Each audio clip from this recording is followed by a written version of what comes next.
All right, so this is a follow-up from Jocelyn's season. We did 2 shows. They were spaced out, what, two months apart? Yep. Okay. Yeah, we chose 2 shows, and they were spaced out 2 months apart. One of the learning things that we probably learned from that was it was a little bit too far because we were dieting for a long period of time without a break. So, but we're going to take in all the data that we learned from this year, and we're going to use that for next year to make improvements. So. And we're also here for Coach Athlete Q&A, part 2. Questions. Okay. All right, this question is for Billy. What's the best split for starting off? Well, I like to look at an athlete's weak points. Okay. I just had a client in here, and he's getting ready for a show. He's got massive arms, and he is lacking in his back. So we're going to try to hit the weaker areas twice a week, and then his stronger points we will leave to the end of the week.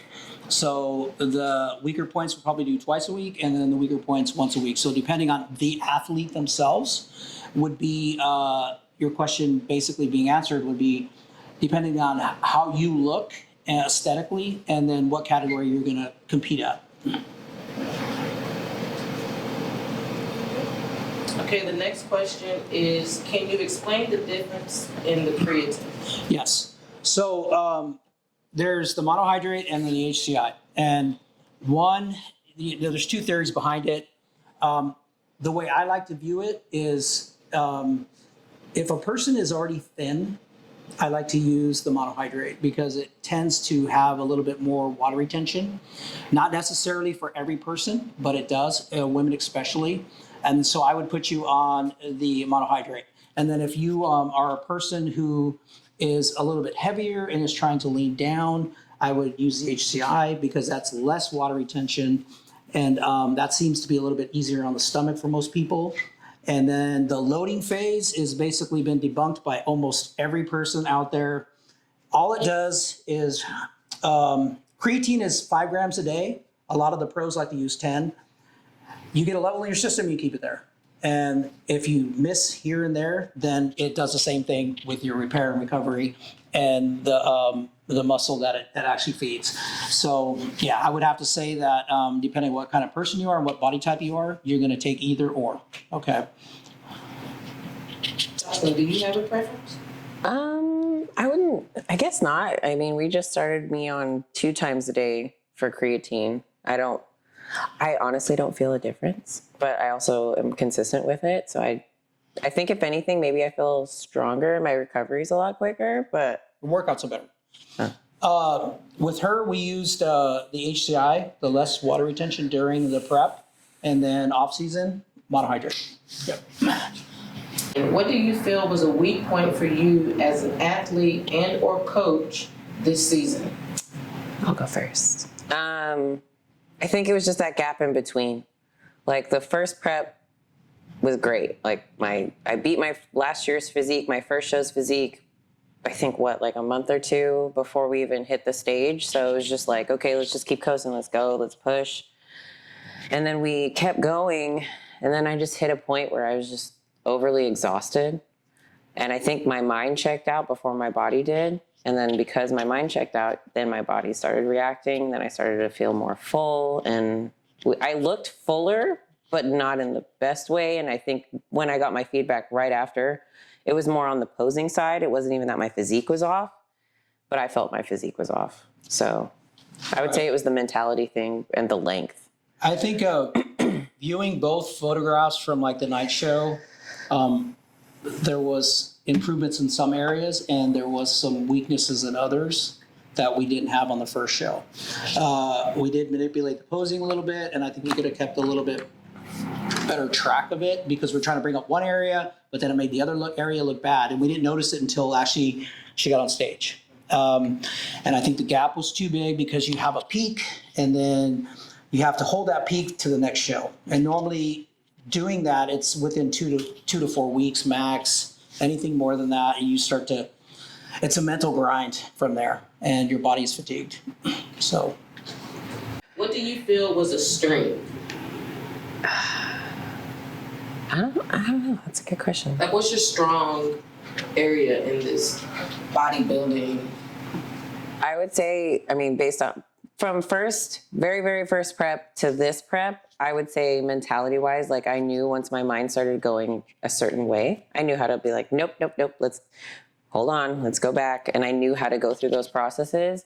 I don't feel like I reached out to you too much with any like mental woes. Like I had my moments, and that's normal.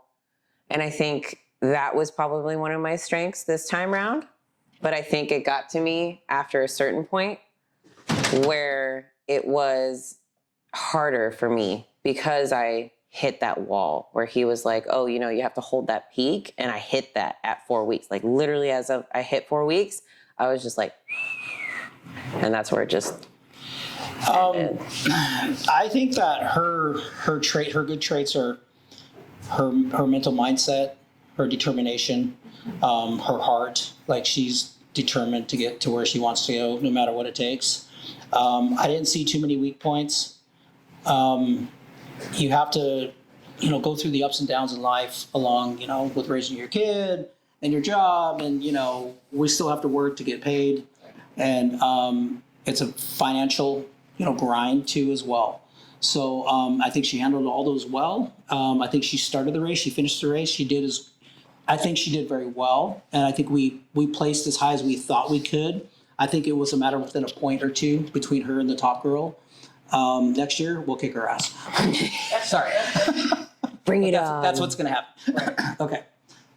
So it's a mental toughness. She's able to adapt. It's a grind. It's a grind. Yeah.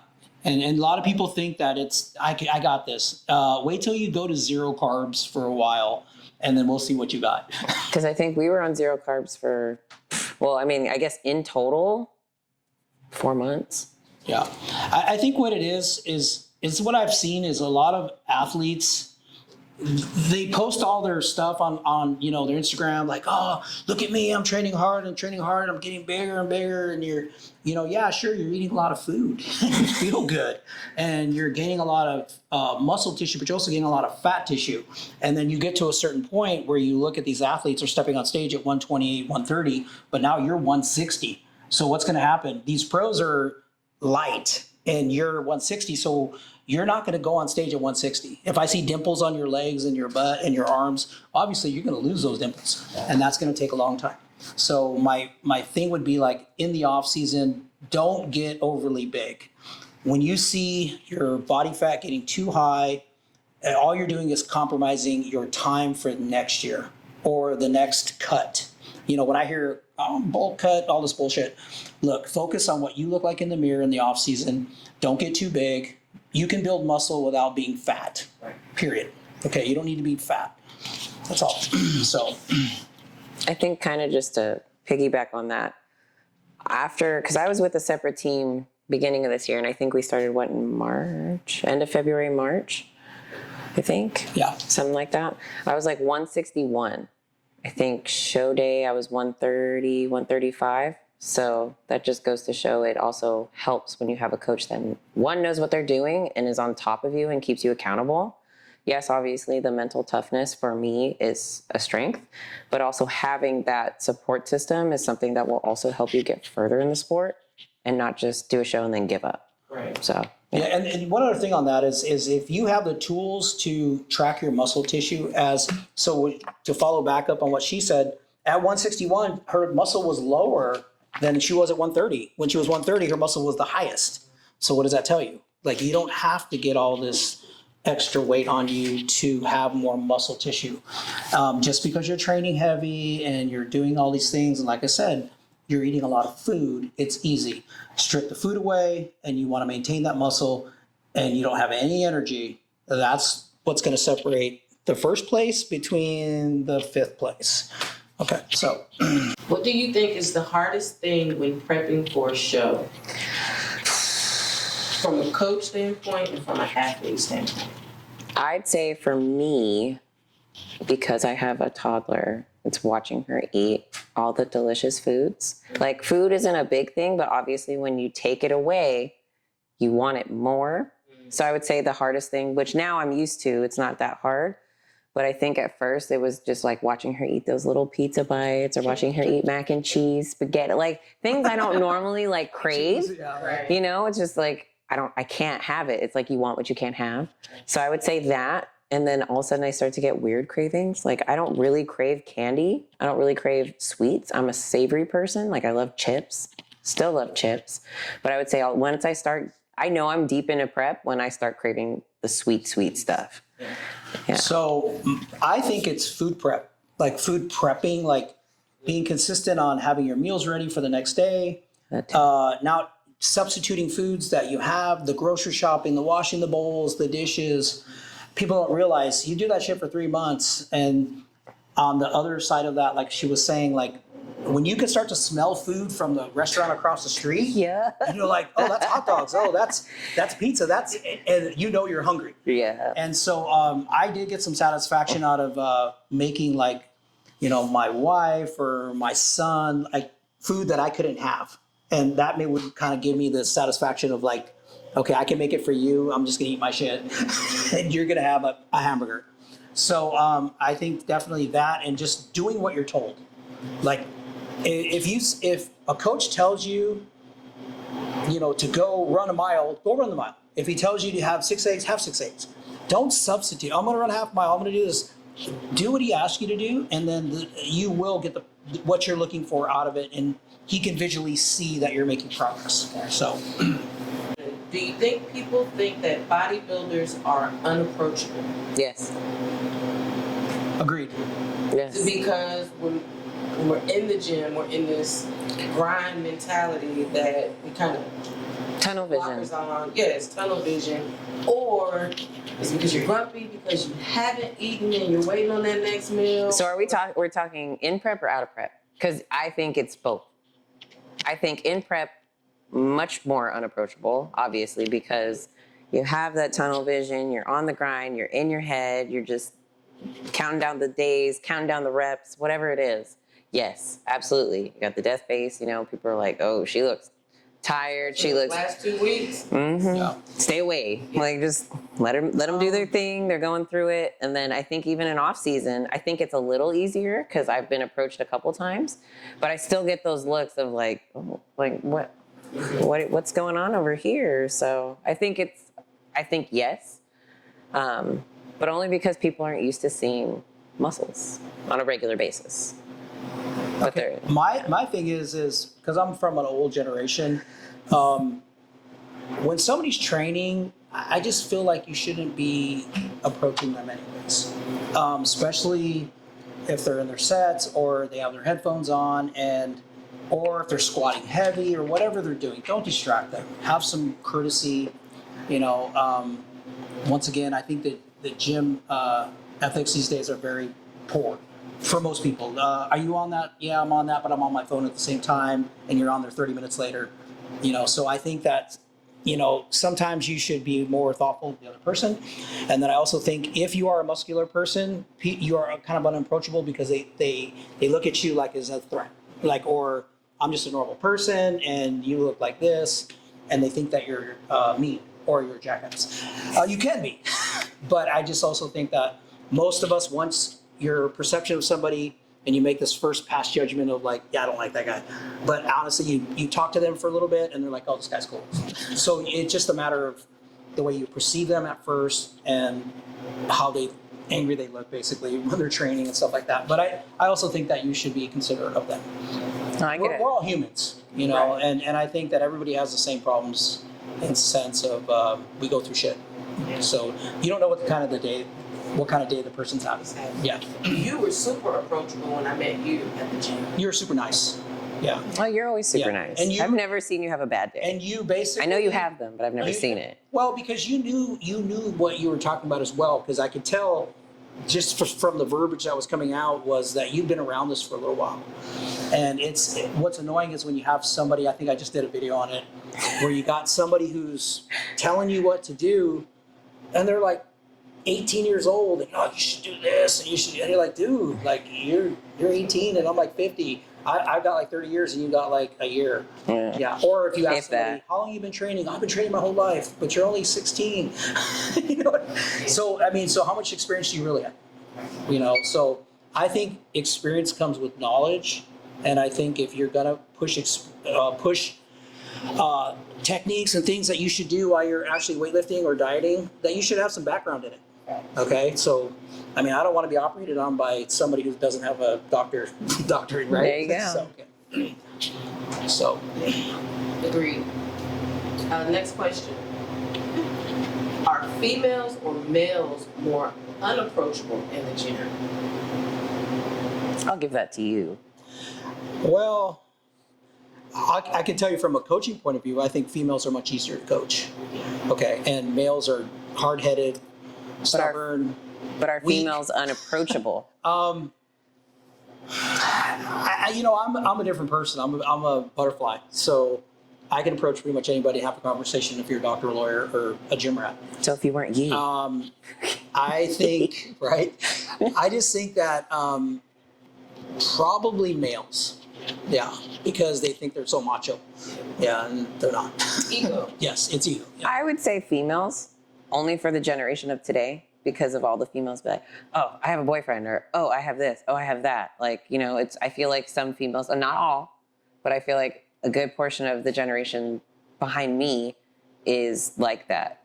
And they get kind of standoffish, or they have that like, why are you talking to me face? But I find males are more approachable, but only in the sense that maybe because I have more of a stronger personality, so I'm not I don't know. Do you feel like social media has made them, him or her, more unapproachable because they feel like they have this big following on social media? So Depends on the person. I'd say for men, yes. For women, it's half and half. Because I've talked to a few influencers, I'm not going to say bodybuilders, but I've talked to a few influencers who are super sweet. But I've also met some that are not so sweet. So it's like you kind of get a flip of the coin when it comes to females. Whereas men, I feel like majority of them kind of just feel like their ish doesn't stink. So like I have this following, I'm better than you. So I think that's my personal opinion based on who I've encountered. When it comes to bodybuilders, again, I feel like it's kind of a flip of the coin for both. On my end, I'm not going to say any names, but like what I see sometimes from some of the local people, they putting out this content on social media. And for me, I don't think it should be any kind of violence or things that make other people look bad or your personal life. That's my opinion of that. But when I see somebody going, oh, I'm going to show you how, let's say, to read the Bible, but then the next skit you're at the club. I just really think that that's like a contradictory of what you're trying to put out there. Or like, look at me and I make all this food, but you're not that healthy. So making all that food, is that really like, what is it? Is it, or showing your ass, like over and over again, for what a like, for look at me, like, I don't know. I just think I think Denzel Washington said it, they're self-absorbed. And everybody, I see people stopping in the middle of nowhere to take a selfie for what? So I just think that people are starving for some kind of attention in their lives. Validation. Yeah. And I don't think, like I said, social media for me it's a good platform, but for us it's just athletics, and it's for the store, and it's for good content.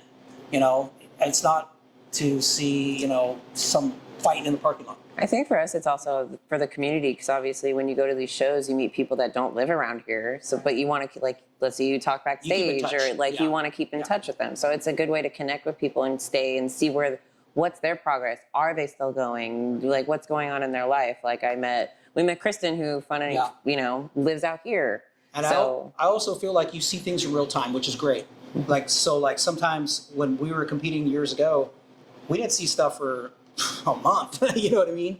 Where now you can see, okay, I can adjust quickly to what I just seen, instead of having to see it and then wait till the next show to do it again, or taking an old Polaroid shot or camera shot opposed to seeing a video that's actually just happened. Okay. Okay, let's talk about the cost of bodybuilding. You want me to start, or you want to start? Well, Let's give a realistic yeah. range of how expensive it really is to compete. I mean, if we're talking show day, are we talking from start Let's to talk finish? totality. I'll talk about just food. And sub. Yes, food. It's going to cost you $200 to $500 a week, Fact. most likely. Okay, and yeah, If not more. yeah, and That's for then one person. Yep. Yeah. It's because meats are expensive. Every time I go into the store, it's $100, and Good old inflation. yeah, it's costly. And then, of course, your supplements. And then, when we competed, there was no coaches. But if you're paying a coach, $200 to $500 a month, and that's what goes back to, like, if you're not getting any results, you got to move on. It can get pricey. Okay.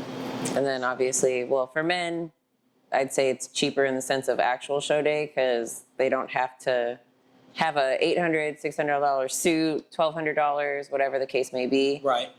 So I think for us, it's more expensive because not only do you have the suit, you have the heels, you have the earrings, you have the hair, makeup, everything. So obviously, in retrospect, men probably have to pay more in food, but women pay more in presentation.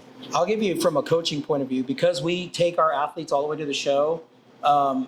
For me and my wife to check into a hotel, it's $200 to $400, and If then the not tickets five. are another, $100 and something to stay from the day and night show. So it gets rather costly for us. And as a coach, I let my athletes pay me when they're supposed to instead of me having to ask. And sometimes when I have to ask, I feel like, I don't want to. And it bugs me a little bit, but I know these are good people, they'll pay you. But, they think, oh, I'm paying this guy and he's making all kinds of money. No, we're just getting compensated for the time that we put into it. And it's normally a lot of time. Okay, so there's a lot of traveling, and then I have more than one athlete. So for me, it can be pretty costly. Next question. What do you think will change, or do you think things will change when you have an athlete that turns pro? I do, 100%.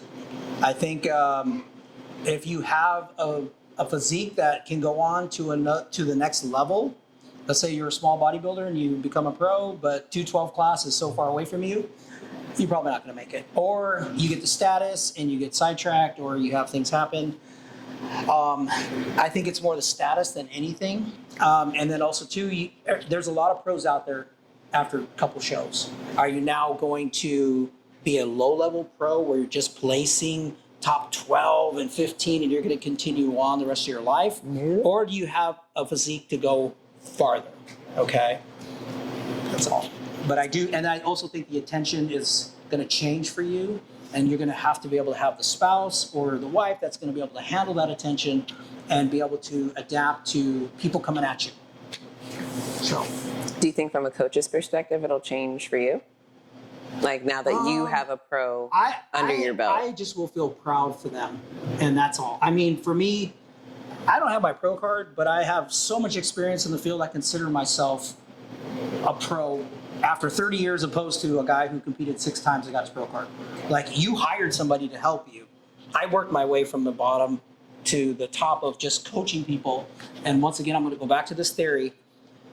Coaching comes from average athletes, not from gifted ones. Gifted ones need help to get there, but they already have a gift, which is their body. They don't have to work that hard. They don't have to study. I got guys who can eat, 500 grams of carbs and ripped. And then I got people who can't eat no carbs to get ripped. So it depends on who you are. So I was never the bodybuilder that had that.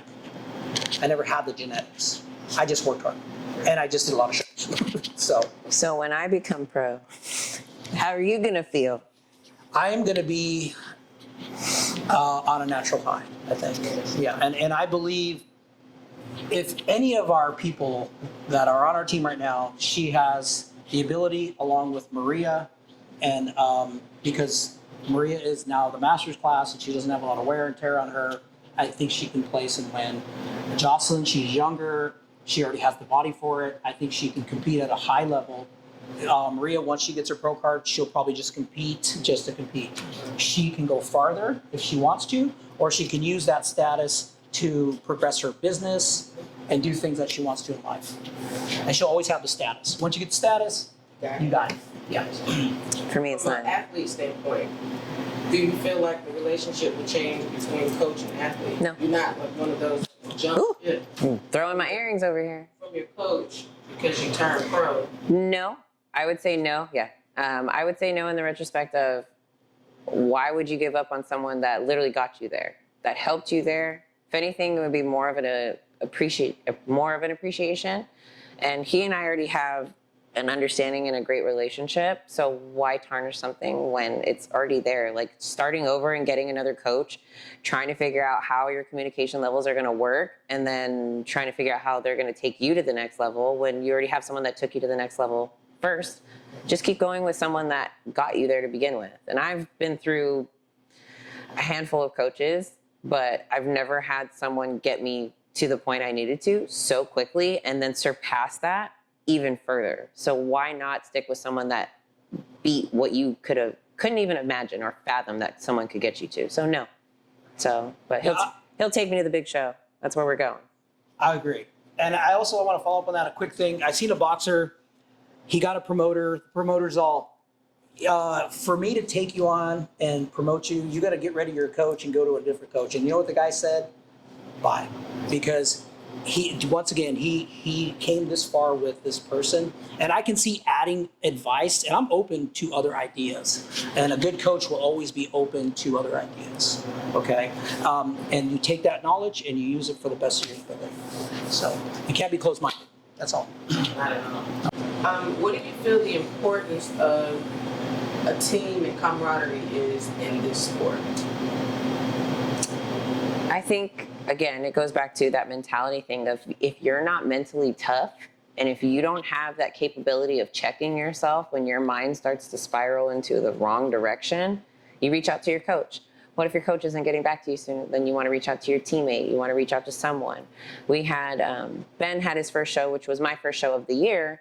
And we both did the show, and he was freaking out as soon as Billy told him, hey, you're doing the show, because he thought he was only going to do one. He's ended up doing two. I was like, hey, man, relax. Like, I'm hearing you. All you're doing is spiraling in the wrong direction. Think of it this way. You go to the show, you figure out what you need to fix that in the 2 weeks, go to your next show and take the overall, and that's what he did. So it's just a matter of being able and comfortable with your team, comfortable with your coach, and having that support system, because you're going to have your best friend, your mother, your sister, your brother, your father, whoever, not understand what you're going through. Like from my family perspective, my mom was like, you're going to get an eating disorder. Yeah. So, and that's my mom. Like, okay, mom. And it's kind of one of those things you brush off. And I'm like, well, coming from you, okay. But, it's just being able to know that that's where that community comes from. And it all starts with who your coach is and who your team is. Do you have that team that can drive down to Anaheim or drive down to San Diego or drive wherever just to come watch you, spend the $90, $100 to watch you, to support you? It's good to have that support system. So that's my I agree. Like, I think that having people around you that are doing the same thing, that you can talk to, that you interact with, you get to practice with, you can do cardio with, you find a good cardio partner, you find a training partner here and there, maybe not every day, but it helps you get through those times where you're low and you feel alone. And I know doing cardio, man, I've been in tears before, like just dying, I just can't do this shit no more. But you make it. Been there. And then you call somebody, hey, do you feel the same? Yeah, I feel exactly the same as you do. Okay, get your ass up and let's move forward. Okay. Let's give a recap of the 2023 season. Jocelyn, what do we have in store for 2024? See what I did there? I like that. I wrote it there. Don't take that. Okay. Well, I'll do my recap, but you can do hers. Okay. We got a first place, and we got an overall. And then we got a first place, and we missed the overall. And then the second show, we got a close second place. We couldn't go novice anymore in the open class. We missed our mark by a little bit. But the knowledge and you don't get better winning. You get better when you lose a little bit. And so now that we're going to take that from this year and we are going to move into next year, and we're going to bring up the weaknesses. We know what we have to do diet-wise, posing-wise. We got a lot of feedback, and we know what we need to fix and what we don't need to fix. We'll have a fresh start. we'll have a new her, a better physique, and we'll give it one more run. Yeah, I mean, obviously coming off the first show, high, first place, and then you missed that mark. And I was okay with that. I was like, you know what? I got 3 first places. Good, it's fine. And I was already like, as soon as I got off the stage, I was happy, I was good. I got to go eat, got my burger, it was delicious. And as soon as I took that bite, I looked right at him and I was like, when are we doing the next one? What are we going to do? Because our plan was to go to nationals only if we took the overall. So since that didn't happen, I was like, why don't we do this show? And that was the 8 weeks out. It was the LA Champs. And that's where I got that close second. Again, due to mental lacking 4 weeks out, I feel like that's where my body started to track back. And I knew I wasn't mentally there because it was just not, even when we did our check-in meeting, I knew in my heart, but I was like, nope, I'm going to do it anyways. I'm going to stay here. I already paid for it. I'm already here. And that's what a pro would do. Win or lose, you're going to do it. Obviously, after I got my second place, I was devastated. I was defeated, depleted, like all the things. It was hard. I called one of my friends, and she kind of, in a figurative speaking, not literal, talked me off the ledge because I was like, I'm not doing this anymore. I'm going to quit. What's the point? But again, that kind of teeters back to having that strong support system and having that mentality of I need to talk to someone because I'm already at this point where I want to quit. But I knew I wouldn't quit. But I knew I needed to talk to someone. So I guess that also where it comes in. And then when he and I saw each other right after that second show, I was like, I feel like I failed you. And but I then felt the same. He felt the same. Yeah. So that's Mutually. yes. And so as soon as he said that, I felt better. I know that probably sounds weird, but it's like, we feel the same thing. So I know that he knows when I feel some type of way, he's probably feeling the same way about it. Yeah. So at least I know I'm not taking crazy pills. And also too is like, I could see like she handled it very well on stage, but I knew that it hurt. And so we know one of the judges there, and he was doing a bunch of interviews. So I just went up to him and I asked him, and then she came over and then he reviewed some of the footage and he corrected some very small things. That's what settled her down and made her feel like it wasn't so much my physique as it was some small things. I think she looked better at the night show. So obviously your body changes from day to night. I think it said like we changed one pose and we changed it back to the night. And when we did that, she looked 1,000 times better. Okay, so we made a small error. And like I said, I feel like I'm to blame for that. Okay, but next year we won't make any mistakes because mistakes will kill you. Yeah. Speaking of next year, what's our plan? We don't have a schedule yet. TBD. Well, we do have a plan. We just don't know the schedule. So we don't know the dates, the shows, but we know that we're going to go for USAs. Right. We don't know what show prior to USAs. We don't know if it's going to be a week, 2 weeks, 3 weeks. We're going to do, most likely we're going to do one tune-up show. Not peak, but get close. And then within 2 weeks, no longer than 4, we'll go right into the nationals. And wherever that we end up there, that'll give us our baseline for either the next show or we get our pro card. And, ultimate goal is to win first. So. And even still, and I've told him, we had this conversation yesterday, is that even if I don't get my pro card at USAs, we're going to hopefully take top 5 so I don't have to requalify for nationals. And as long as I keep that top 5, and I'll be a master as of November. So if I have to, I'll go to masters nationals in November and get my pro card there.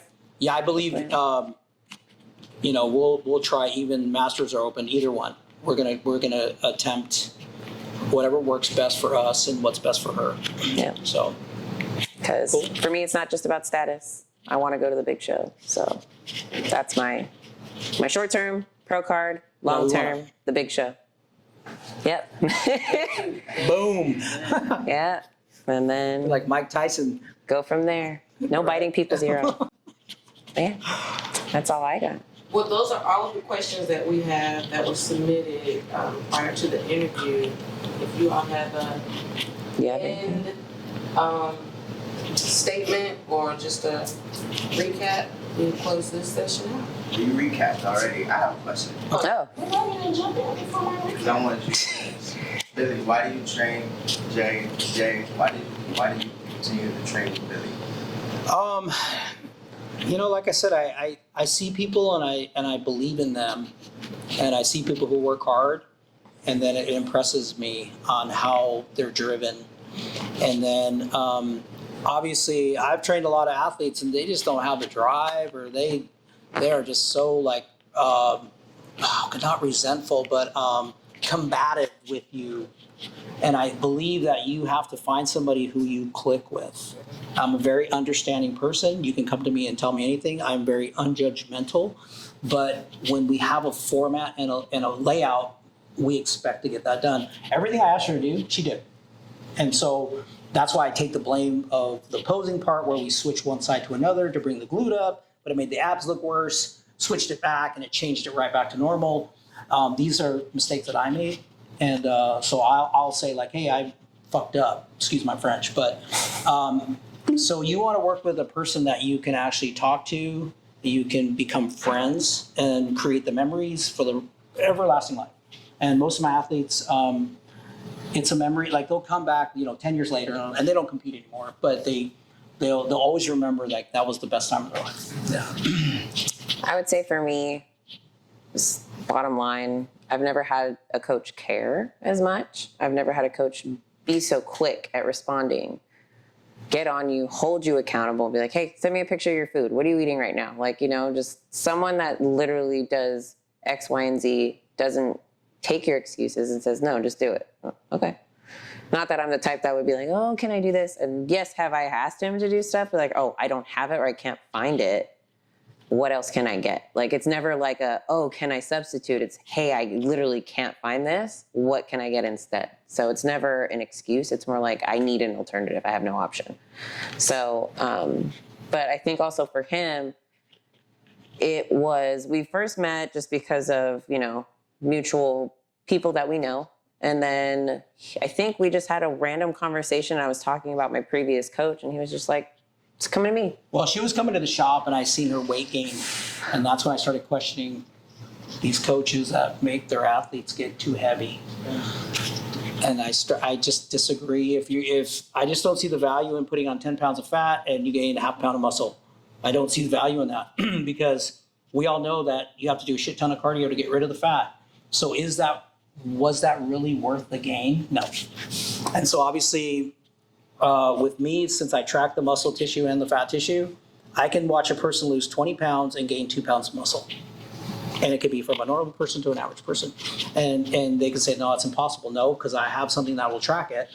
And if you use that tool, then there's no disagreeing in the numbers because the numbers are the numbers. That's it. Yeah, so I think bottom line is just we've developed a coach and athlete relationship as well as a friendship. And Correct. I know that even once I'm done competing, whenever that is, I know that we'll still be friends after the fact. Right, and plus she's our opposing coach at our team. Yeah, he has no choice. He's stuck with Right, me now. so basically she teaches the girls. I try to teach the guys as best I can. And I'm a bodybuilder, but I mean, all the poses and all the posing flows from that.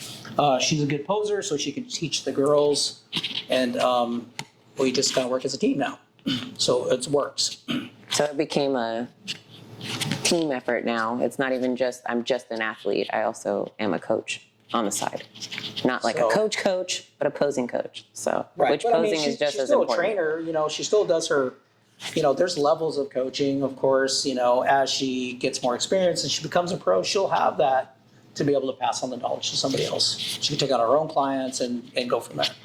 And that's the ultimate goal, is to help somebody else succeed in that area. So, because you have the knowledge now. Cool. Can you shout out your IG handles for the team and yourself?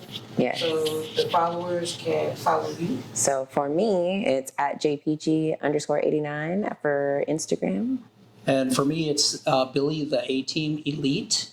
And we're pretty easy to find. Yeah. So, Or you can always, or you can come to advanced nutrition _Cameroon.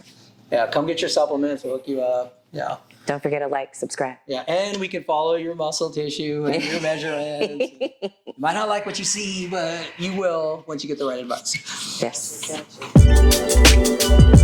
Gotcha.